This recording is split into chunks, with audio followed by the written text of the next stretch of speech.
News 18 Punjab Haryana Himachal ते तुहाडा स्वागत है। तुसीं देख रहे हो प्राइम टाइम। मैं हाँ यादविंदर सिंह। करोना नूं लै के हालात ये बन गए ने कि जिहड़े लोग करोना ठीक कर रहे सी, जिहड़े करोना दे वॉरीयर सी, लड़ाई लड़ रहे सी, उन्हां नूं ही करोना होना शुरू हो गया। क्यों इस तरह हो रहा और अगले दिनों के अंदर करोना कित्थे वधण जा रहा और खास तौर के उत्ते करोना नूं लै के जो दवाइयां की चर्चा हो रही है उहदे चों किहड़ी परफेक्ट दवाई कदों तक आ जाएगी और कदों इस पूरे मसले का हल होएगा। और अमरीका क्यों WHO विश्व सेहत संगठन के उत्ते वध रहा है, कह रहा तुहाडे नाल कोई नाता नहीं रखांगे। और चीन की साजिश क्यों करार दे रहा अमरीका, जदों कि पूरी दुनिया के अंदर अमरीका की झंडी है और अमरीका इंटरनेशनल पॉलिटिक्स का सरदार मन्निया जाता, फिर भी WHO वर्गी संस्था ते अमरीका यह जे कमेंट क्यों कर रहा है। बहुत सारिया गल्लां और खास तौर के उत्ते वो लाइन, वो फ्रंट लाइन के लोग, चाहे वो अफसर ने पंजाब च बहुत वड्डे पद्धर ते IAS PCS अफसर करोना का शिकार होए ने, डॉक्टर होए ने, सिविल सर्जन होए ने, तो क्यों ऐ हो रहा कि करोना की मार लगातार वध रही है। पहला तुहानूं असीं डाटा दसदे हां कि किस तरीके दे नाल वड्डे अफसर पंजाब के अंदर करोना का और किहड़े-किहड़े अफसर ने वो कित्थों कित्थों दे ने और की करोना आने वाले दिनों होर पीक फड़ेगा। क्योंकि कैप्टन अमरिंदर सिंह ने भी कहा सी, मारां दे पैलन ने भी कहा सी कि करोना की पीक अजे बाकी है। WHO भी बार-बार ये कह रहा। तो कहानी की है, कहानी नूं पूरा दस्सण लई साडे नाल वड्डे डॉक्टरां दा पैनल होएगा। पर उस तो पहलां असीं तुहानूं दस दईए कि पंजाब च अफसरां ते करोना की मार पई है। 24 घंटिਆਂ 'ਚ 3 वड्डे अफसर पॉजिटिव होए ने। खन्ना दे SDM नूं करोना होया, जगराऊं दी ADC नूं, ADC एक वड्डी पोस्ट आ, ADC नूं करोना होयागा, करोना पीड़ित आ। संगरूर दे सिविल सर्जन करोना पीड़ित ने। अमृतसर दे DSP दा पूरा परिवार करोना पॉजिटिव पाया गया। परिवार दे विच रसोईया जिहड़ा पॉजिटिव सी, सारे परिवार नूं सेहत विभाग ने आइसोलेट किया। खन्ना दे SDM, लुधियाना दे ADC, तुसीं देखो किस किस वड्डे वड्डे अहुदियां वाले, यानी बीमारी की लपेट च की अमीर की गरीब की, वड्डा अहुदा की छोटा अहुदा, सब लोग आ रहे हैं। और ये कहानी इधर नूं क्यों जा रही है, इस मसले ते चर्चा करने लई साडे नाल माहरां दा पैनल है ते असीं उहनां नाल गलबात करांगे कि क्यों लगातार करोना दे केस वध रहे ने और क्यों, और होर भी बहुत सारे अफसर जिहड़े ने ओह इहदी लपेट च आ रहे ने, वड्डे वड्डे अहुदियां ते बैठे हुए लोग। तां इस तो पहलां असीं देखिआ सी अनिल कोहली मरहूम ACP लुधियाना दे, वो करोना करके दुनिया तो चले गए सी। मनजीत सिंह DSP जंडियाला गुरु, तां बहुत सारे डॉक्टर राजकुमार सर्जन जो संगरूर दे, Neeru Katyal ADC Jagraon, Amarjit Singh Bains ADC Ludhiana, Sandeep Singh SDM Khanna, Ayurvedic medical अफसर नरेश आमला, नोडल, बहुत सारे लोग इसका शिकार होए ने और लगातार शिकार हो रहे ने। क्यों, ते साडे नाल इस मसले के उत्ते चर्चा करन दे लई उगे मेहमान ने, उन्हां नाल असीं गलबात करांगे। असीं कोशिश करांगे साडे नाल बलबीर सिद्धू जो सेहत मंत्री ने पंजाब के, वो भी जुड़न। उन्होंने भी असी बेनती की है क्यों पंजाब के अंदर लगातार ये वध रहा है। तो साडे नाल फिलहाल जुड़ चुके ने डॉक्टर अरुण मित्रा लुधियाना तो, ते साडे नाल जुड़ चुके ने डॉक्टर गिल जिहड़े डिप्टी डायरैक्टर ने कोविड दे डिप्टी डायरैक्टर ने पंजाब सरकार दे वल्लों। साडे नाल एक उगा ना पंजाब के डॉक्टरां दा उगा ना डॉक्टर राज बहादुर जिहड़े बाबा फरीद यूनीवर्सिटी के VC ने, इस टाइम किसी जरूरी मीटिंग च ने, जदों ही वो वेले होणगे भी साडे नाल होणगे। और बलबीर सिद्धू जो पंजाब के सेहत मंत्री ने, उन्होंने भी असीं बेनती की है, कैबिनेट की मीटिंग चल रही सी, जदों ही वो फ्री हुंदे ने मीटिंग च, उन्होंने भी असीं कोशिश करांगे कि कहानी पूरी समझिए। सब तो पहला सवाल डॉक्टर अरुण मित्रा होरां नूं। मित्रा जी, तुसीं उस शहर च बैठे हो लुधियाना, जिहड़ा बेहद संघनी आबादी वाला शहर है, तो क्यों ऐ हो रहा कि वड्डे वड्डे लुधियाना के भी अफसर, वड्डे वड्डे अफसर, हर बंदा इहदी जद च आ रहा है। तुहानूं की लगदा जिहड़ा ये कहा जा रहा कि पीक होर वधेगी, कित्थे कित्थे तुहानूं लगदा होर ज़्यादा इस तरीके नाल फैलण जा रहा है और क्यों कि ये कम्यूनिटी ट्रांसमिट हो रहा? तुहानूं की लगदा इहदे रीजन की ने, जिहड़े वो लोग जिहड़े साडे फ्रंट लाइनर कहे जांदे, जिहड़े साडे फ्रंट लाइन दे लड़न वाले लोग सी करोना लई, उन्हां नूं भी वड्डे पੱਧਰ ते करोना हो रहा? देखो, पहली गल तो ये जेडे फ्रंट लाइन ते काम कर रहे हैं, भावें वो डॉक्टर है या वो ऑफिसर है या वो पुलिसमैन है जी, या इवन के मीडिया पर्सनस हैं, ये ज्यादा वल्नरेबल सेक्शन है, या नर्स है या होर जो सफाई कर्मचारी हैं इस काम च लगे हुए, इस किस्म का सारा हमला फैला, ये ज्यादा वल्नरेबल ग्रुप है, इन्होंने चांस ज्यादा है क्योंकि इन्हों का एक्सपोजर ज्यादा, इन्हों की सब की पब्लिक डीलिंग है। जो तुम पब्लिक डीलिंग च होंदे हो तो तुहानूं कौन मिलन आ रहा है, ਉਹਦੇ ਚ कोरोना है या नहीं है, तो कुछ पता नहीं है। ਇਸ ਲਈ ਜੋ ਵਿਅਕਤੀ ਪਬਲਿਕ ਡੀਲਿੰਗ 'ਚ ਹੈ ਉਹ ਹਰ ਵੇਲੇ ਘਰ ਤੇ ਬੈਠ ਨਹੀਂ ਸਕਦਾ, ਉਹਨੇ ਤਾਂ ਸਭ ਨੂੰ ਮਿਲਣਾ ਹੀ ਹੈ, ਇਸ ਲਈ ਉਹਦੀ ਵਲਨਰੇਬਿਲਿਟੀ ਜ਼ਿਆਦਾ ਹੈ। ਸੋ ਇਹ ਗੱਲ ਤੇ ਹੁਣ ਸਾਫ਼ ਹੈ ਕਿ ਕਮਿਊਨਿਟੀ ਸਪਰੈਡ ਤੇ ਹੋ ਹੀ ਰਿਹਾ ਹੈ। ਜਿਵੇਂ ਆਪਣੀ ਦਿੱਲੀ ਦੀ ਗੱਲ ਆਈ ਸੀ ਵੀ ਦਿੱਲੀ 'ਚ ਹੋ ਰਿਹਾ ਹੈ, ਇੱਥੇ ਪੰਜਾਬ ਵਿੱਚ ਵੀ ਹੌਲੀ ਹੌਲੀ ਹੁਣ ਕਮਿਊਨਿਟੀ ਸਪਰੈਡ ਮਤਲਬ ਅਸੀਂ ਟ੍ਰੇਸ ਨਹੀਂ ਕਰ ਪਾਉਂਦੇ ਕਿ ਕੌਣ ਹੈ ਸੋਰਸ ਆਫ ਇਨਫੈਕਸ਼ਨ ਇਸ ਵਿਅਕਤੀ ਦਾ, ਕੀ ਪਤਾ ਲੱਗਦਾ ਹੈ।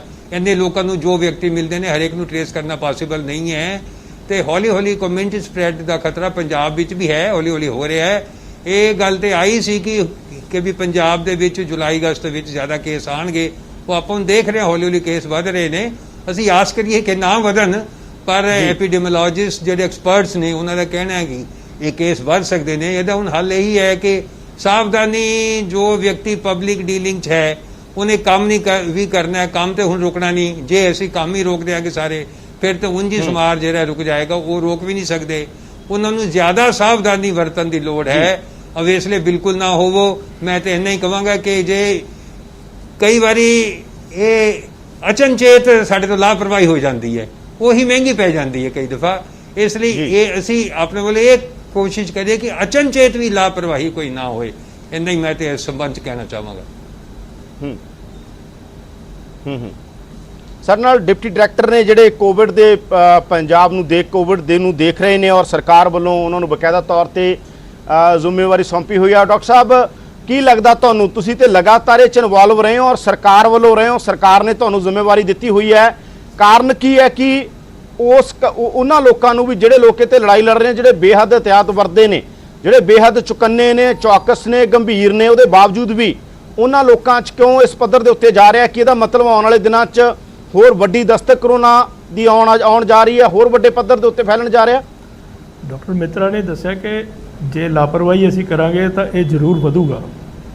ਸਾਡੇ ਜਿਹੜੇ ਮੈਡੀਕਲ ਸਟਾਫ ਹੈ ਉਹ ਦੇਖੋ ਜਦੋਂ ਵੀ ਮਰੀਜ਼ ਕੋਲ ਜਾਂਦਾ ਹੈ ਜੀ ਤਾਂ ਉਹਨੇ ਆਪਦੀਆਂ ਪ੍ਰੋਪਰ ਪਰਸਨਲ ਜਿਹੜੀ ਪ੍ਰੋਟੈਕਟਿਵ ਕਿੱਟ ਪਾਈ ਹੁੰਦੀ ਹੈ, ਪਰ ਜਿਹੜੇ ਸਾਡੇ ਦੂਜੇ ਐਡਮਿਨਿਸਟ੍ਰੇਟਿਵ ਆਫੀਸਰਸ ਹੈ ਜਾਂ ਜਿਹੜੇ ਜਿਵੇਂ ਅਸੀਂ ਸਾਡੇ ਸਿਵਲ ਸਰਜਨਸ ਹੈਗੇ ਆ ਜਾਂ ਹੋਰ ਪ੍ਰੋਗਰਾਮ ਆਫੀਸਰ ਹੈ, ਇਹ ਜਦੋਂ ਵੀ ਕਦੇ ਪਬਲਿਕ 'ਚ ਜਾਂਦੇ ਆ ਜੀ ਤਾਂ ਉਹ ਸਾਰੀਆਂ ਚੀਜ਼ਾਂ ਨਹੀਂ ਪਾ ਕੇ ਜਾ ਸਕਦੇ ਜਿਹੜੀਆਂ ਬਹੁਤ ਜ਼ਰੂਰੀ ਹੈ।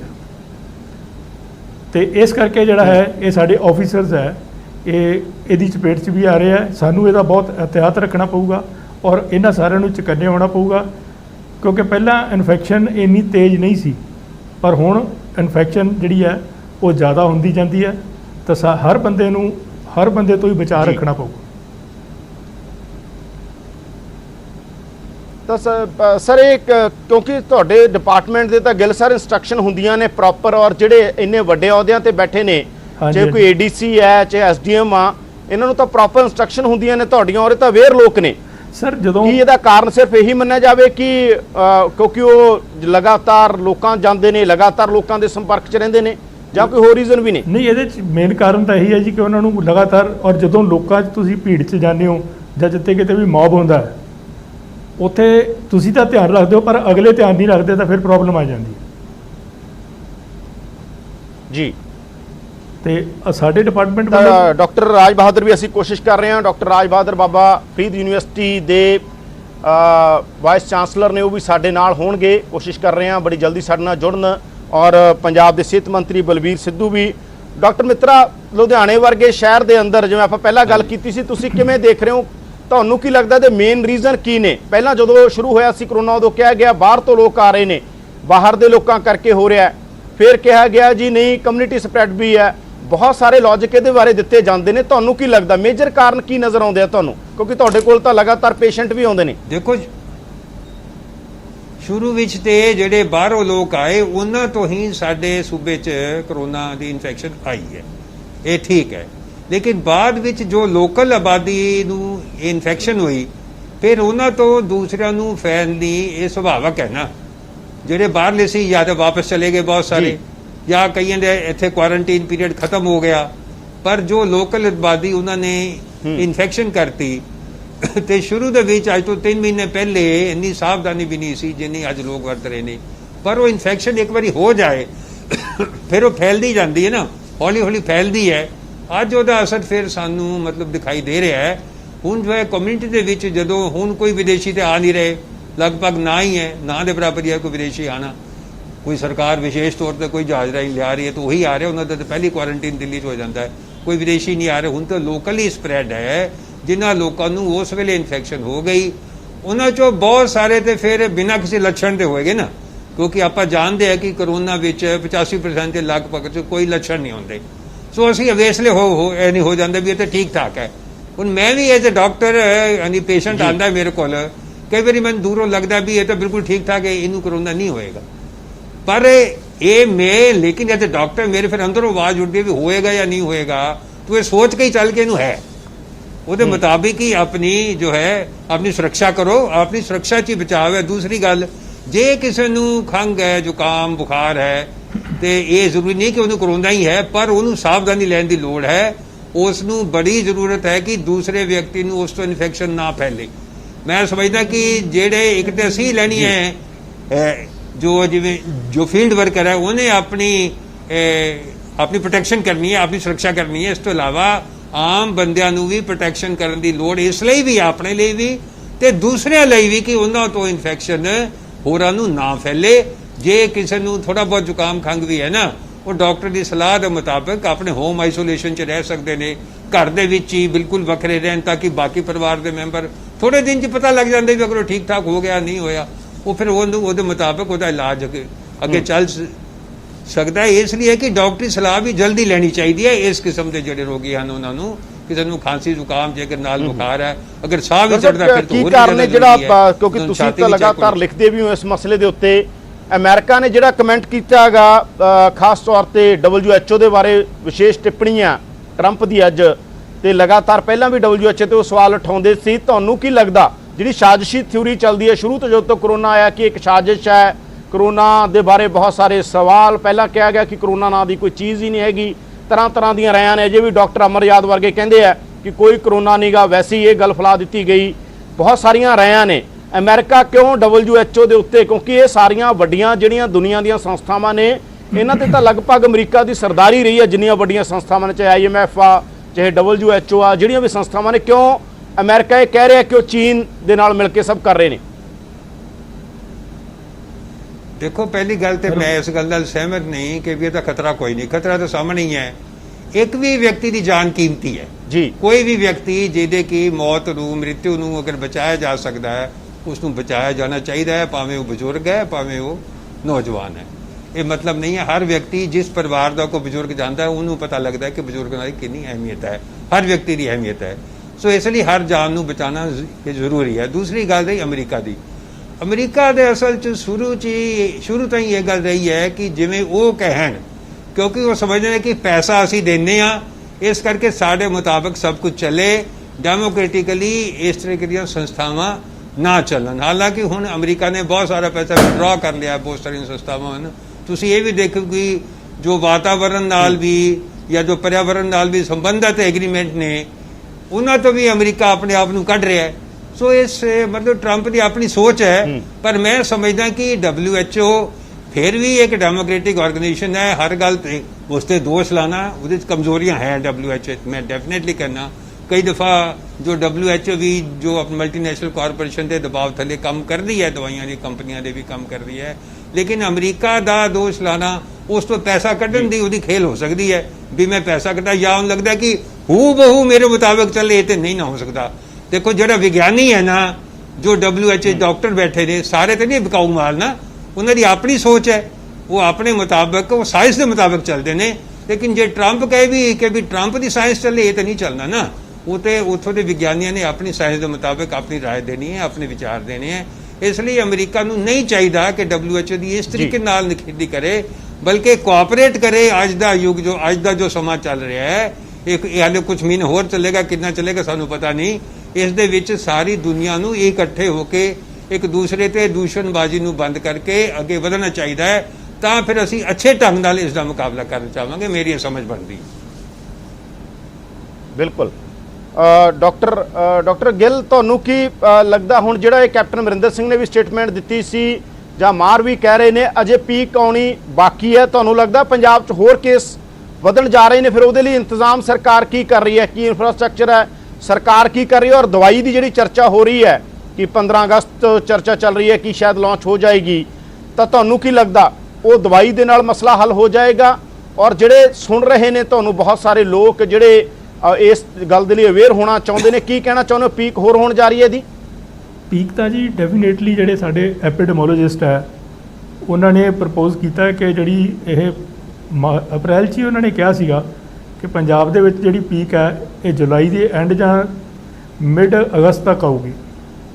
ਸੋ ਇਹਨੂੰ ਵੀ ਝੁਠਲਾਇਆ ਨਹੀਂ ਜਾ ਸਕਦਾ, ਪਰ ਅਸੀਂ ਲੋਕਾਂ ਨਾਲ, ਕਿਉਂਕਿ ਬਿਮਾਰੀ ਲੋਕਾਂ ਨਾਲ ਸੰਬੰਧਿਤ ਹੈ, ਇੱਕ ਗੱਲ ਲੋਕਾਂ ਨੂੰ ਦੱਸਣੀ ਚਾਹਾਂਗੇ ਕਿ ਸਰਕਾਰ ਦੀਆਂ ਉਹ 3 ਹਦਾਇਤਾਂ ਉਹ ਉਹਨਾਂ ਦਾ ਪਾਲਣ ਜ਼ਰੂਰ ਕਰਨ, ਬਹੁਤ ਜ਼ਰੂਰੀ ਹੈ।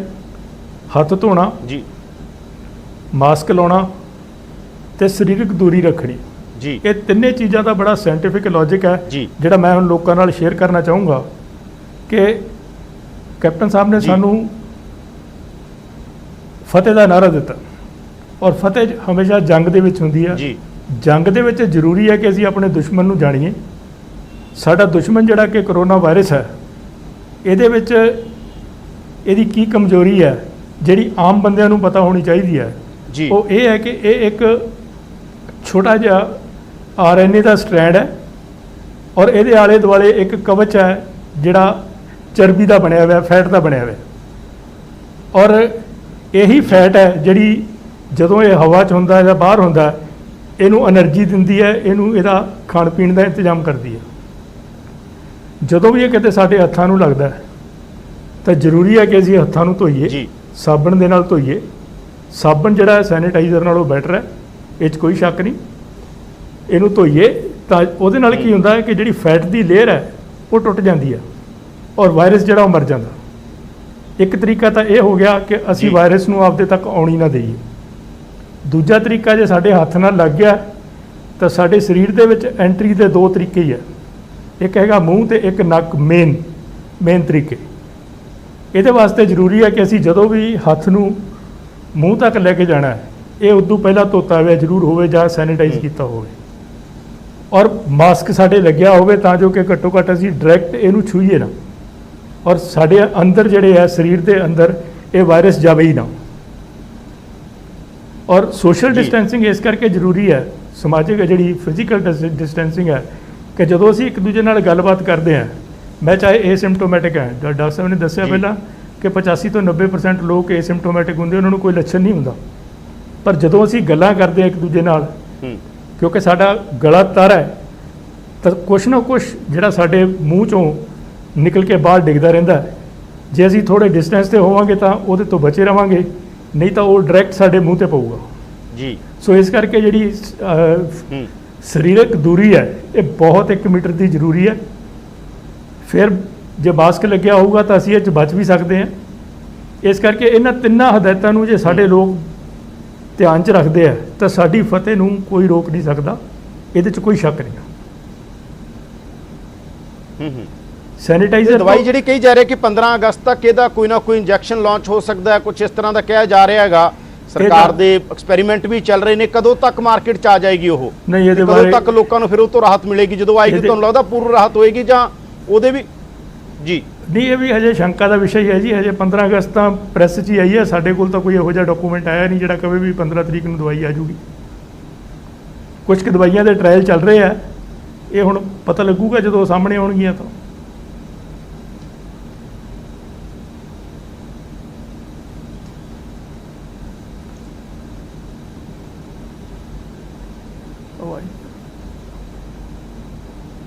ਸੋ ਅਸੀਂ ਸਾਡੀ ਸ਼ਾਇਦ ਆਵਾਜ਼ ਨਹੀਂ ਪਹੁੰਚ ਰਹੀ ਡਾਕਟਰ ਗਿੱਲ ਕੋਲੇ। ਅਸੀਂ ਇੱਕ ਬ੍ਰੇਕ ਲਈ ਰੁਕਦੇ ਹਾਂ, ਬ੍ਰੇਕ ਤੋਂ ਬਾਅਦ ਇਸੇ ਤੇ ਚਰਚਾ ਕਰਾਂਗੇ ਕਿ ਦਵਾਈ ਕਦੋਂ ਆਉਣ ਜਾ ਰਹੀ ਹੈ ਔਰ ਕਿੰਨੀ ਕੁ ਕਾਰਗਰ ਸਿੱਧ ਹੋਏਗੀ, ਕਿਉਂਕਿ ਦਵਾਈਆਂ ਤਾਂ ਹਰ ਚੀਜ਼ ਦੀਆਂ ਹੁੰਦੀਆਂ ਨੇ, ਉਹਦੇ ਬਾਵਜੂਦ ਵੀ ਕੈਂਸਰ ਦੀ ਵੀ ਹਰ ਚੀਜ਼ ਦੀ ਹੈ, ਉਹਦੇ ਬਾਵਜੂਦ ਵੀ ਸਾਰੀਆਂ ਚੀਜ਼ਾਂ ਫੈਲਦੀਆਂ ਰਹਿੰਦੀਆਂ ਨੇ, ਉਹਦੇ ਬਾਵਜੂਦ ਵੀ ਕਈ ਵਾਰ ਸਟੇਜ ਲੰਘੀ ਹੁੰਦੀ ਹੈ ਉਹ ਠੀਕ ਨਹੀਂ ਹੁੰਦੀਆਂ।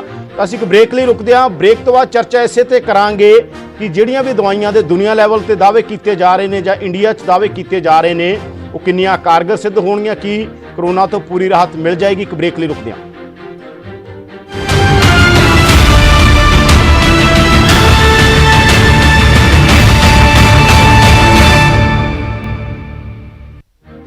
ਬ੍ਰੇਕ ਤੋਂ ਬਾਅਦ ਤੁਹਾਡਾ ਸਵਾਗਤ ਹੈ। ਤੁਸੀਂ ਦੇਖ ਰਹੇ ਹੋ ਪ੍ਰਾਈਮ ਟਾਈਮ, ਮੈਂ ਹਾਂ ਯਾਦਵਿੰਦਰ ਸਿੰਘ। ਚਰਚਾ ਅਸੀਂ ਇਸ ਮਸਲੇ ਤੇ ਕਰ ਰਹੇ ਹਾਂ ਕਿ ਫਰੰਟ ਲਾਈਨ ਜਿਹੜੀ ਕਤਾਰ ਸਾਹਮਣੇ ਹੋ ਕੇ ਕਰੋਨਾ ਨਾਲ ਲੜ ਰਹੀ ਸੀ, ਲੋਕਾਂ ਦੀ ਅਗਵਾਈ ਕਰ ਰਹੀ ਸੀ, ਉਹੀ ਇਹਦਾ ਸ਼ਿਕਾਰ ਹੋ ਰਹੀ ਹੈ। ਵੱਡੇ ਪੱਧਰ ਤੇ IAS PCS ਅਫਸਰ ਪੰਜਾਬ 'ਚ ਇਹਦਾ ਸ਼ਿਕਾਰ ਹੋਏ ਨੇ, ਸਿਵਲ ਸਰਜਨ ਇਹਦਾ ਸ਼ਿਕਾਰ ਹੋ ਗਏ। ਜਿਹੜੇ ਲੋਕਾਂ ਨੇ ਲੋਕਾਂ ਨੂੰ ਰਾਹ ਪਾਉਣਾ ਸੀ, ਉਹਨਾਂ ਤੇ ਹੀ ਕਰੋਨਾ ਦਾ ਅਟੈਕ ਹੋ ਗਿਆ। ਤਾਂ ਕਿਸ ਤਰੀਕੇ ਨਾਲ ਕਰੋਨਾ ਨਾਲ ਨਜਿੱਠਿਆ ਜਾਏਗਾ, ਔਰ ਖਾਸ ਤੌਰ ਤੇ ਜਿਹੜੀ ਚਰਚਾ ਹੋ ਰਹੀ ਹੈ ਕਿ 15 ਅਗਸਤ ਨੂੰ ਦਵਾਈ ਲਾਂਚ ਹੋਏਗੀ। ਤਾਂ ਸਾਡੇ ਨਾਲ ਮਾਰਾਂ ਦਾ ਪਹਿਲਣਾ, ਸਾਡੇ ਨਾਲ ਬਾਬਾ ਫਰੀਦ ਯੂਨੀਵਰਸਿਟੀ ਦੇ ਵਾਇਸ ਚਾਂਸਲਰ ਤੇ ਉੱਘੇ ਡਾਕਟਰ ਰਾਜ ਬਹਾਦਰ ਜੁੜ ਚੁੱਕੇ ਨੇ। ਸਾਡੇ ਨਾਲ ਡਾਕਟਰ ਅਰੁਣ ਮਿੱਤਰਾ ਨੇ ਲੁਧਿਆਣਾ ਤੋਂ, ਸਾਡੇ ਨਾਲ AS ਗਿੱਲ ਨੇ ਜਿਹੜੇ ਡਿਪਟੀ ਡਾਇਰੈਕਟਰ ਕੋਵਿਡ ਨੇ। ਸਭ ਤੋਂ ਪਹਿਲਾਂ ਅਸੀਂ ਚੱਲਾਂਗੇ ਡਾਕਟਰ ਰਾਜ ਬਹਾਦਰ ਹੋਰਾਂ ਦੇ ਕੋਲੇ। ਡਾਕਟਰ ਰਾਜ ਬਹਾਦਰ ਇੱਕ ਲੰਮਾ ਤਜਰਬਾ ਪੰਜਾਬ ਦੇ ਅੰਦਰ ਔਰ ਪੂਰੇ ਇਸ ਰੀਜਨ 'ਚ ਪ੍ਰੈਕਟਿਸ ਦਾ ਉਹਨਾਂ ਦਾ। ਡਾਕਟਰ ਰਾਜ ਬਹਾਦਰ ਜੀ, ਅਸੀਂ ਚਰਚਾ ਇਸ ਗੱਲ ਦੇ ਉੱਤੇ ਕਰ ਰਹੇ ਸੀ ਕਿ ਜਦੋਂ ਫਰੰਟ ਲਾਈਨ ਹੀ ਇਹਦਾ ਸ਼ਿਕਾਰ ਹੋ ਰਹੀ ਹੈ ਤਾਂ ਕਿਸ ਤਰੀਕੇ ਦੇ ਨਾਲ ਇਹ ਚੀਜ਼ਾਂ ਦੇ ਨਾਲ ਨਜਿੱਠਿਆ ਜਾਏਗਾ, ਔਰ ਤੁਹਾਨੂੰ ਕੀ ਲੱਗਦਾ ਲੜਾਈ ਹੁਣ ਕਿਸ ਤਰ੍ਹਾਂ ਲੜਨੀ ਪਈ, ਕਿਉਂਕਿ ਲਗਾਤਾਰ ਕਿਹਾ ਜਾ ਰਿਹਾ ਕਿ ਪੀਕ ਹੋਰ ਹੋਏਗੀ ਇਹਦੀ। ਹਾਂਜੀ ਠੀਕ ਹੈ ਜੀ, ਓਕੇ ਸਰ, ਤੁਸੀਂ ਬੜਾ ਅੱਛਾ ਸਵਾਲ ਪੁੱਛਿਆ। ਫਿਕਸ ਹੈ ਜਿਹੜੇ ਫਰੰਟ ਲਾਈਨ ਵਰਕਰ ਹੈ, ਇਹ ਕਹਿਣਾ ਵੀ ਉਹਨਾਂ ਨੂੰ ਕੁਝ ਨਹੀਂ ਹੋ ਸਕਦਾ, ਇਹ ਕੋਈ ਠੀਕ ਗੱਲ ਨਹੀਂ ਹੈ। ਕੋਈ ਵੀ ਬੰਦਾ ਇਹਦੇ 'ਚ ਇਨਫੈਕਟ ਹੋ ਸਕਦਾ। ਇਸ਼ੂ ਇਹ ਹੈ, ਜੇ ਕੋਈ ਬੰਦਾ ਇਨਫੈਕਟ ਹੋ ਜਾਵੇ ਤਾਂ ਉਹਦੇ 'ਚ ਵਾਇਰਲ ਲੋਡ ਕਿੰਨਾ ਕੁ ਜ਼ਿਆਦਾ ਹੋ ਗਿਆ। ਮੰਨ ਲਓ ਵੀ ਉਹਦੇ 'ਚ ਵਾਇਰਲ ਲੋਡ ਬਹੁਤ ਜ਼ਿਆਦਾ ਹੈ, then it is a matter of concern. If the viral load is less, then there is not a matter of concern, because then if the person is asymptomatic, that viral load can gradually decrease also. So if we are working in the hospital, or some officer is working in the society, in the group where the patients are there is a possibility that we may get an infection. So ਉਹਦੇ ਵਾਸਤੇ ਜਿਹੜੀ precautions ਅਸੀਂ as usual we are recommending to the people, they mask ਲਾਣਾ ਚਾਹੀਦਾ। This has become very important. Even today we have a meeting of our group, which is a response and procurement group of the government of Punjab. This has been discussed very seriously ਵੀ ਲੋਕਾਂ ਨੂੰ ਇਹ ਨਹੀਂ ਭੁੱਲਣਾ ਚਾਹੀਦਾ ਵੀ ਅਸੀਂ mask ਨਹੀਂ ਲਾਣਾ। So sir, ਇਹ ਸਿੱਧ ਹੋ ਚੁੱਕਿਆ ਵੀ ਜੇ ਅਸੀਂ ਦੋਨੋਂ ਬੰਦੇ ਮਾਸਕ, ਫਾਰ ਐਗਜ਼ਾਮਪਲ ਪੇਸ਼ੈਂਟ ਵੀ ਮਾਸਕ ਲਾ ਕੇ ਬੈਠਾ ਔਰ ਉਹਦੇ ਸਾਹਮਣੇ ਦੂਜਾ ਬੰਦਾ ਵੀ ਮਾਸਕ ਲਾ ਕੇ ਬੈਠਾ, possibility of infection is only 1.5%। ਜੇ ਪੇਸ਼ੈਂਟ ਜਿਹੜਾ ਹੈ ਉਹ ਮੂੰਹ ਖੁੱਲਾ ਔਰ ਤੁਸੀਂ ਵੀ ਆਮਣੇ ਸਾਹਮਣੇ ਤਾਂ approximately 80% chances they are there that you can get infected. ਜੇ ਉਹਦੇ ਚੋਂ ਪੇਸ਼ੈਂਟ ਹੈ ਮਾਸਕ, ਜੇ ਪੇਸ਼ੈਂਟ ਦਾ ਮੂੰਹ ਖੁੱਲਾ ਹੈ ਔਰ ਤੁਸੀਂ ਮਾਸਕ ਲਾਇਆ ਤਾਂ ਇਹਦੀ ਇਨਫੈਕਸ਼ਨ ਰੇਟ ਘਟ ਜਾਂਦਾ। ਸੋ ਸਮਰੀ ਦੀ ਇਹ ਗੱਲ ਹੈ ਕਿ ਮਾਸਕ ਇਜ਼ ਵੈਰੀ ਇੰਪੋਰਟੈਂਟ। ਸਾਰੇ ਲੋਕਾਂ ਨੂੰ ਇਹ ਸਮਝ ਆ ਜਾਣੀ ਚਾਹੀਦੀ ਵੀ ਮਾਸਕ ਦੇ ਬਿਨਾਂ ਅਸੀਂ ਬਾਹਰ ਨਹੀਂ ਨਿਕਲਣਾ, ਮਾਸਕ ਦੇ ਬਿਨਾਂ ਅਸੀਂ ਕਿਸੇ ਨਾਲ ਗੱਲ ਨਹੀਂ ਕਰਨੀ। ਦੂਜੀ ਗੱਲ ਜਿਹੜੀ ਹੈ ਵੀ ਅਸੀਂ ਜਿਹੜੇ ਸੋਸ਼ਲ ਡਿਸਟੈਂਸ ਹੁਣ ਬਿਲਕੁਲ ਹੀ ਘਟਦਾ ਜਾ ਰਿਹਾ, ਲੋਕਾਂ ਨੂੰ ਇਹ ਸਮਝ ਲੈਣਾ ਚਾਹੀਦਾ ਵੀ ਬਿਮਾਰੀ ਖਤਮ ਨਹੀਂ ਹੋਈ ਹੈ, ਪੀਕ ਆਏਗੀ। ਜੇ ਪੀਕ ਆਏਗੀ ਤਾਂ ਅਸੀਂ ਸਾਨੂੰ ਆਪਣੇ ਆਪ ਨੂੰ ਪ੍ਰੋਟੈਕਟ ਕਰਨਾ ਪੈਣਾ, ਔਰ ਉਹਦੇ ਵਾਸਤੇ social distancing, not even outside the house, inside the house also there should be social distance among each other. ਜੇ ਤੁਹਾਡੇ ਕੋਲ ਰੱਬ ਕਰਕੇ ਜੇ 2-3 ਕਮਰੇ ਔਰ ਫੈਮਿਲੀ ਮੈਂਬਰ, ਜਿਹੜੀ ਚਰਚਾ ਚੱਲ ਰਹੀ ਹੈ, ਤੁਸੀਂ ਤੇ ਪੂਰੀ ਦੁਨੀਆ ਦੇ ਅੰਦਰ ਜੋ ਐਕਸਪੈਰੀਮੈਂਟ ਹੋ ਰਹੇ ਨੇ ਉਹਨਾਂ ਤੇ ਧਿਆਨ ਤੁਹਾਡਾ ਹੋਏਗਾ। ਜਿਹੜੇ 15 ਅਗਸਤ ਨੂੰ ਕਿਹਾ ਜਾ ਰਿਹਾ ਕਿ ਦਵਾਈ ਮਾਰਕੀਟ 'ਚ ਆ ਜਾਏਗੀ, ਐਕਸਪੈਰੀਮੈਂਟ ਹੋ ਜਾਏਗਾ, ਤਾਂ ਤੁਹਾਨੂੰ ਲੱਗਦਾ ਇਹਦੇ ਨਾਲ ਇੱਕ ਵੱਡੀ ਰਾਹਤ ਮਿਲੇਗੀ, ਜਾਂ ਬਹੁਤ ਸਾਰੀਆਂ ਬਿਮਾਰੀਆਂ ਨੇ, ਬਹੁਤ ਦਵਾਈਆਂ ਹੈਗੀਆਂ, ਉਹਦੇ ਬਾਵਜੂਦ ਵੀ ਉਹਨਾਂ ਨੂੰ ਕੰਟਰੋਲ ਕਰਨਾ ਔਖਾ ਹੋ ਜਾਂਦਾ ਹੈ? ਸਰ, ਜਿਹੜੀ ਵੈਕਸੀਨ ਹੈ ਨਾ ਜੀ, vaccine is very important issue. ਜੇ ਵੈਕਸੀਨ ਬਣ ਗਈ, ਜਿਹੜੀ ਕਿ ਹੋਪ ਹੈ, then it is a good solution। ਜੇ ਵੈਕਸੀਨ ਨਹੀਂ ਹੈ ਤਾਂ ਦਵਾਈਆਂ ਦੀ ਗੱਲ ਆ ਰਹੀ ਹੈ। ਦਵਾਈਆਂ ਜਿਹੜੀਆਂ ਹੈ ਉਹ ਕਈ ਹੈ ਔਰ ਮਹਿੰਗੀਆਂ ਵੀ, ਬਹੁਤ ਮਹਿੰਗੀਆਂ ਵੀ ਹੈ। ਸੋ ਆਈ ਥਿੰਕ ਜੇ ਰੱਬ ਕਿਰਪਾ ਕਰੇ ਸਾਡੇ ਦੇਸ਼ 'ਚ, ਤਾਂ ਜੇ ਸਾਡੀ ਜਿਹੜੀ ICMR ਵਾਲੀ ਟੀਮਸ ਜਿਹੜੀ ਹੈ ਉਹ ਜੇ ਵੈਕਸੀਨ ਬਣਾ ਲਵੇ, and if it is able to come up to 15 ਅਗਸਤ, ਬੜੀ ਅੱਛੀ ਗੱਲ ਹੋਏਗੀ ਸਰ। ਕਿਉਂਕਿ ਸੋਲਿਊਸ਼ਨ ਜਿਹੜਾ ਹੈ ਉਹ डिजीज को खत्म करने का वो वैक्सीन ही है, या कुछ दवाइयां which are antiviral which are very costly. So ये दिमाग च रखना पैना सर। ਤੇ ਡਾਕਟਰ ਸਾਹਿਬ, ਕੀ ਲੱਗਦਾ ਤੁਹਾਨੂੰ ਜਿਹੜੀ ਇਹ ਪੀਕ ਦੀ ਗੱਲ ਹੋ ਰਹੀ ਹੈ, ਇਹਦੇ 'ਚ ਕਿਸ ਤਰ੍ਹਾਂ ਦੇ ਨਾਲ ਜੋ ਸਰਕਾਰ ਦੇ ਪ੍ਰਬੰਧ ਨੇ, ਤੁਸੀਂ ਸਰਕਾਰ ਦੇ ਨਾਲ ਵੀ ਲਗਾਤਾਰ ਇਨ ਟੱਚ ਰਹਿੰਦੇ ਹੋ ਔਰ ਸਰਕਾਰ ਦੀਆਂ ਸਾਰੀਆਂ ਉੱਚ ਕਮੇਟੀਆਂ 'ਚ ਤੁਸੀਂ ਹੋ, ਸਰ ਕੀ ਲੱਗਦਾ ਤੁਹਾਨੂੰ ਫਿਰ ਕਿਸ ਤਰ੍ਹਾਂ ਦੇ ਇੰਤਜ਼ਾਮਾਂ ਦੀ ਲੋੜ ਆ, ਕਿਸ ਤਰ੍ਹਾਂ ਦੇ ਪ੍ਰਬੰਧ ਕਰਨ ਦੀ ਲੋੜ ਹੈ ਤਾਂ ਕਿ ਉਸ ਪੂਰੀ ਜਦੋਂ ਸਿਖਰ ਤੇ ਹੋਵੇ ਉਹਦੇ ਨਾਲ ਨਜਿੱਠਿਆ ਜਾ ਸਕੇ? ਸਰ, ਸਰਕਾਰ ਬੜੇ ਸੀਰੀਅਸਲੀ ਇਹਦੇ ਪਰ ਜ਼ੋਰ ਕਰ ਰਹੀ, ਮੀਟਿੰਗਾਂ ਕਰ ਰਹੀ, ਵੀਡੀਓ ਕਾਨਫਰੰਸਿਸ ਕਰ ਰਹੀ। ਚੀਫ ਮਿਨਿਸਟਰ ਸਾਹਿਬ ਕੱਲ੍ਹ ਨੂੰ ਫਿਰ ਮੀਟਿੰਗ ਹੈ ਚੀਫ ਮਿਨਿਸਟਰ ਸਾਹਿਬ ਨਾਲ। So when it comes to the society, ਹੁਣ ਅਸੀਂ ਨਾ ਜੀ ਮਾਈਕਰੋ ਕੰਟੇਨਮੈਂਟ ਪਰ ਜ਼ੋਰ ਲਾਇਆ ਅਸੀਂ ਵੀ ਜੇ ਸਾਨੂੰ ਕਿਸੇ ਇਲਾਕੇ 'ਚ 5 ਬੰਦੇ ਮਿਲਦੇ ਹੈ ਤਾਂ that area has to be contained. ਇਹਦਾ ਮਤਲਬ ਕੀ ਹੋਇਆ ਵੀ ਉਸ ਇਲਾਕੇ ਨੂੰ ਜਿਹੜੀ ਡਿਸਟ੍ਰਿਕਟ ਐਡਮਿਨਿਸਟ੍ਰੇਸ਼ਨ ਹੈ, ਜੇ ਹੈਲਥ ਡਿਪਾਰਟਮੈਂਟ ਹੈ, ਉਹ 5 ਬੰਦਿਆਂ ਦਾ ਧਿਆਨ ਨਾਲ ਰੱਖਣਗੇ ਔਰ ਨਾ ਉਸ ਇਲਾਕੇ ਦੇ ਬੰਦਿਆਂ ਨੂੰ ਬਹੁਤਾ ਬਾਹਰ ਜਾਣ ਦੇਣਗੇ ਜੀ। ਜੇ ਕੋਈ ਜ਼ਰੂਰੀ ਗੱਲ ਵਾਸਤੇ ਉਹਨੂੰ ਜਾਣਾ ਪੈਂਦਾ ਤਾਂ ਹੀ ਜਾ ਸਕਦੇ, ਅਦਰਵਾਈਜ਼ ਉਹ ਨਹੀਂ ਜਾ ਸਕਦੇ ਬਾਹਰ। ਸੋ one important thing is micro containment sir. ਹੁਣ ਅਸੀਂ ਇੱਕ ਹੋਰ ਚੀਜ਼ ਜਿਹੜੀ ਦੇਖੀ ਹੈ ਵੀ ਜਿਹੜੇ ਕਈ ਪੇਸ਼ੈਂਟ ਇਹ ਪ੍ਰੈਫਰ ਕਰਦੇ ਵੀ ਅਸੀਂ ਜੀ ਪ੍ਰਾਈਵੇਟ ਹਸਪਤਾਲਾਂ 'ਚ ਜਾਣਾ। ਸੋ ਸਰਕਾਰੀ ਹਸਪਤਾਲ ਵੀ ਤਿੰਨੇ ਹੀ ਮੈਡੀਕਲ ਕਾਲਜ ਮੌਜੂਦ ਹੈ ਔਰ private medical college 2 Amritsar Patiala ਵੀ ਮੌਜੂਦ ਹੈ। And then we have also taken Gian Sagar as well as the PIMS is also brought to the level. But ਜੇ ਕੋਈ ਬੰਦਾ ਕਈ ਵਾਰੀ ਕਹਿੰਦੇ ਵੀ ਮੈਂ ਜੀ ਅਸੀਂ ਪ੍ਰਾਈਵੇਟ ਜਾਣਾ, ਸਰਕਾਰੀ ਹਸਪਤਾਲ 'ਚ ਕੋਈ ਵਧੀਆ ਇਲਾਜ ਨਹੀਂ ਹੁੰਦਾ। ਸੋ ਸਰਕਾਰੀ ਅੱਜ ਮੀਟਿੰਗ ਅਸੀਂ ਕੀਤੀ ਪ੍ਰਾਈਵੇਟ ਮੈਡੀਕਲ ਕਾਲਜਸ ਔਰ ਸਰਕਾਰੀ ਜਿਹੜੇ private hospital like Fortis Max, ਇਹਨਾਂ ਨਾਲ ਅਸੀਂ ਅੱਜ ਗੱਲਬਾਤ ਕੀਤੀ ਹੈ। We are trying to set the price ਵੀ ਸਰਕਾਰ ਵੱਲੋਂ ਇਹਨਾਂ ਨੂੰ ਕਿਸੇ ਪੇਸ਼ੈਂਟ ਨੂੰ ਜ਼ਿਆਦਾ ਨਾ ਚਾਰਜ ਕਰਨ, ਤਾਂ ਜਿਹੜਾ ਰੇਟ ਹੈ ਉਹ ਅਸੀਂ ਫਿਕਸ ਕਰ ਰਹੇ ਹਾਂ ਉਹਨਾਂ ਦੇ ਪ੍ਰਾਈਵੇਟ ਹਸਪੀਟਲ ਦੇ। ਗੌਰਮੈਂਟ ਆਫ ਇੰਡੀਆ 'ਚ ਡਾਕਟਰ ਪਾਲ ਦੀ ਕਮੇਟੀ ਹੈ ਜਿਹੜੇ ਨੀਤੀ ਆਯੋਗ ਦੇ ਮੈਂਬਰ ਹੈ, that is also A parameter in front of ਅਸ।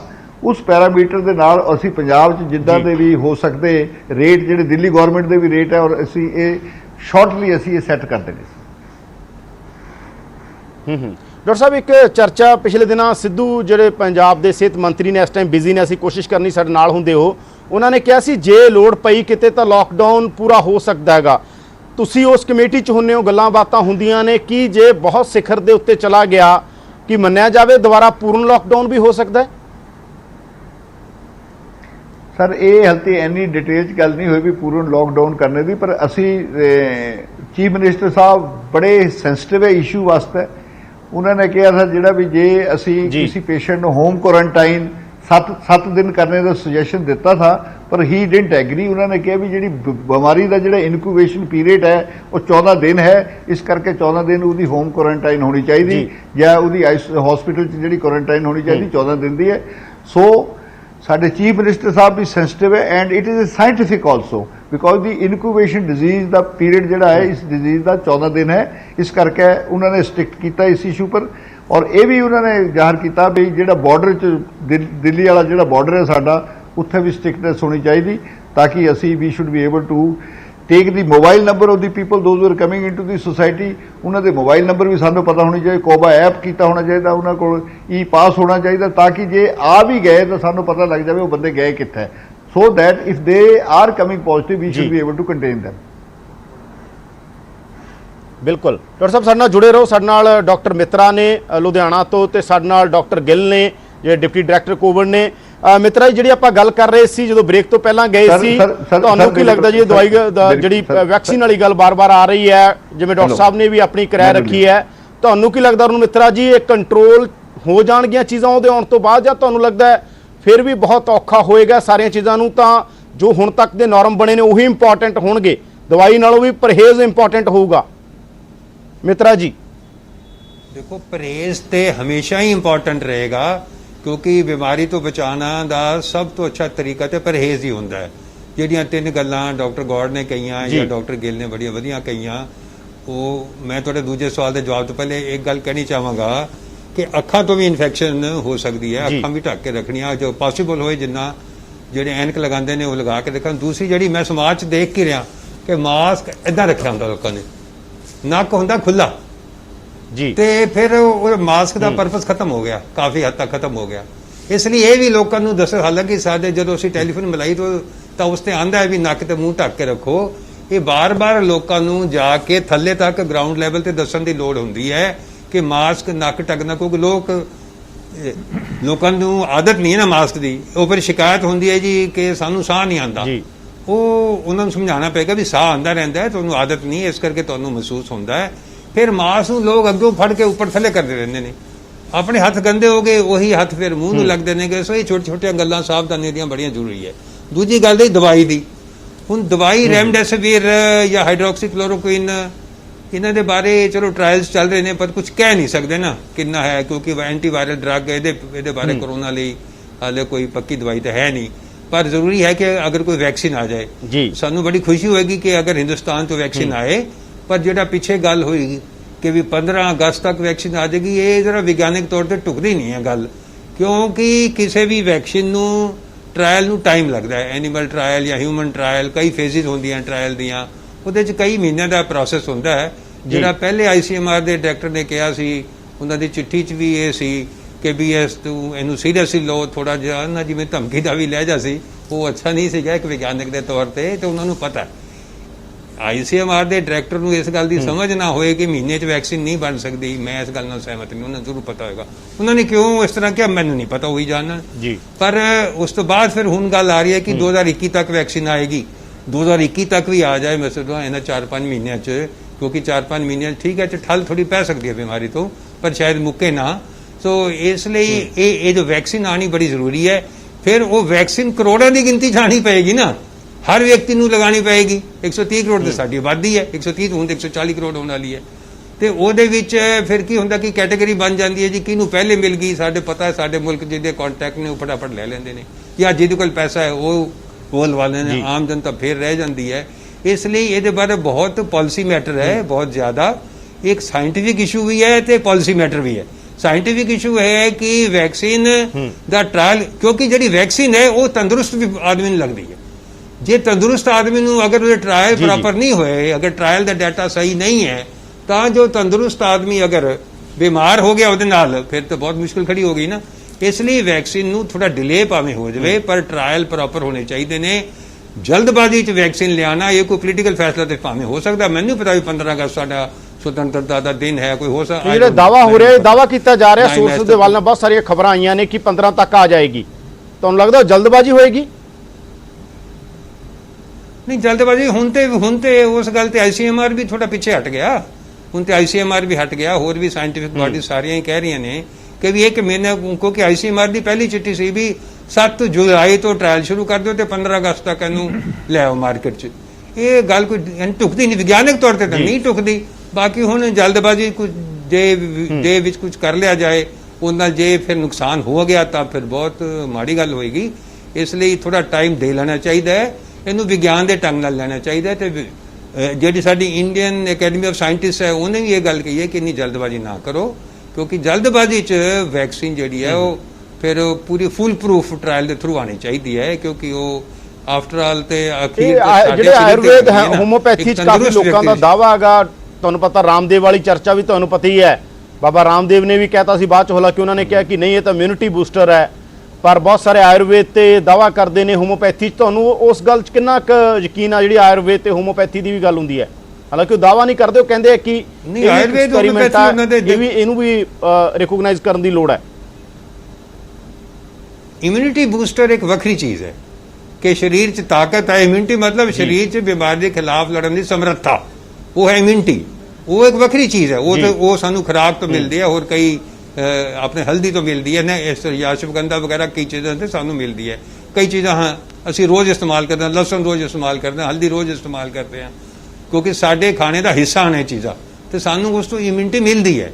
ਪਰ ਕੋਈ ਵੀ ਬਿਨਾਂ ਐਵੀਡੈਂਸ ਦੇ ਕਲੇਮ ਕਰਨਾ ਕਿ ਅਸੀਂ ਕਿ ਇਹਦੇ ਨਾਲ ਬਿਮਾਰੀ ਹਟ ਜਾਏਗੀ, ਜਾਂ ਇੱਕ ਵੀ ਸਾਡੀ ਵੈਕਸੀਨ ਬਣ ਗਈ, ਅੱਜ ਜਿਵੇਂ ਬਾਬੇ ਨੇ ਕਿਹਾ ਸੀ, ਹੁਣ ਬਾਬੇ ਤਾਂ ਐਕਸਪੋਜ਼ ਹੋ ਗਿਆ ਨਾ, ਬਾਅਦ 'ਚ ਉੱਥੋਂ ਦੇ ਆਪਣੀ ਜੋ ਲਾਇਸੈਂਸਿੰਗ ਅਥਾਰਟੀ ਹੈ ਉੱਤਰਾਖੰਡ ਦੀ, ਉਹਨੇ ਹੀ ਕਹਿਤਾ ਵੀ ਇਹਨੇ ਕਹਿ ਵੀ ਸਾਨੂੰ ਤਾਂ ਇਮਿਊਨਿਟੀ ਬੂਸਟਰ ਦੇ ਤੌਰ ਤੇ ਰਿਜ਼ਲਟ ਦਿੱਤਾ ਜਾਏ, ਉਹ ਅਸੀਂ ਦੇਤਾ। ਤੇ ਬਾਬਾ ਨੇ ਤੇ ਪ੍ਰੈਸ ਕਾਨਫਰੰਸ ਜਿਹੜੀ ਕੀਤੀ, ਉਹਨੇ ਤੇ ਡਾਕਟਰਾਂ ਦਾ ਮਜ਼ਾਕ ਉਡਾ ਕੇ ਪ੍ਰੈਸ ਕਾਨਫਰੰਸ ਕੀਤੀ ਕਿ ਇनको ਹਜ਼ਮ ਨਹੀਂ ਹੋਗਾ। ਇਦਾਂ ਦੀਆਂ ਗੱਲਾਂ ਕਰਨੀਆਂ ਨਹੀਂ ਚਾਹੀਦੀਆਂ। ਇਹ ਵੈਸੇ ਗੈਰ ਕਾਨੂੰਨੀ ਵੀ ਸੀ, ਜੋ ਬਾਬੇ ਨੇ ਕੀਤਾ ਨਾ ਉਹ ਗੈਰ ਕਾਨੂੰਨੀ ਵੀ ਹੈ, ਪਰ ਉਹ ਬਾਬਾ ਹੈ, ਕੀ ਕਹਿ ਸਕਦੇ ਇਸ ਮੁਲਕ 'ਚ। ਮਤਲਬ ਵੀ ਉਹਨਾਂ ਨੂੰ ਗੈਰ ਕਾਨੂੰਨੀ ਗੱਲ ਹੈ, ਉਹ ਇਸ ਗੱਲ ਤੇ ਕਾਰਵਾਈ ਹੋ ਸਕਦੀ ਹੈ।